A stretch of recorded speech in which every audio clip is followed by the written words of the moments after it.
শনিবারে উইলিয়ামের বাবা মা যমজ সন্তান জন্ম দিলেন এবং তাদের নাম রাখলেন নাদিয়া এবং ভ্যানিসা। নাদিয়ার ওজন ছিল 7.27 পাউন্ড এবং সে 21.5 ইঞ্চি লম্বা ছিল এবং ভ্যানিসার ওজন ছিল 8.34 পাউন্ড। তো বাচ্চা দুটির ওজন একত্রে মোট কত ছিল?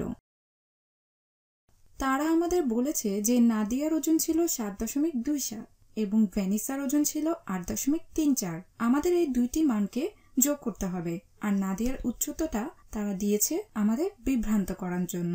তো দেখো, আমরা চিন্তা না করেই যে সংখ্যা পাবো তাই যোগ করব না। দেখো, এখানে এই অপ্রয়োজনীয় তথ্যটি শুধুই বিভ্রান্ত করার জন্য দেয়া।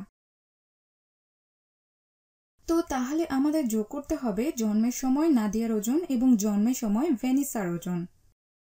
তো এটা হলো 7.27 যোগ 8.34 এবং এটা সবসময় গুরুত্বপূর্ণ যে দশমিকগুলো একই লাইনে থাকবে। আমি দশমিকটা দেই। তো এই হলো 8.34 এবং আমরা এদের যোগ করব।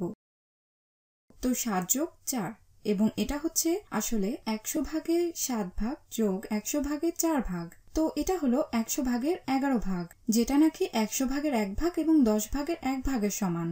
10 ভাগের 1 ভাগ যোগ 10 ভাগের 2 ভাগ যোগ 10 ভাগের 3 ভাগ হলো 10 ভাগের 6 ভাগ। আর এখানে আমাদের দশমিকটি বসবে। আর তারপর 7 যোগ 8 হলো 15। অথবা তুমি এটাও বলতে পারো এটা হলো 5 একক এবং 1 দশক। তো আমাদের শেষ, তাদের ওজন একত্রে মোট 15.61 পাউন্ড।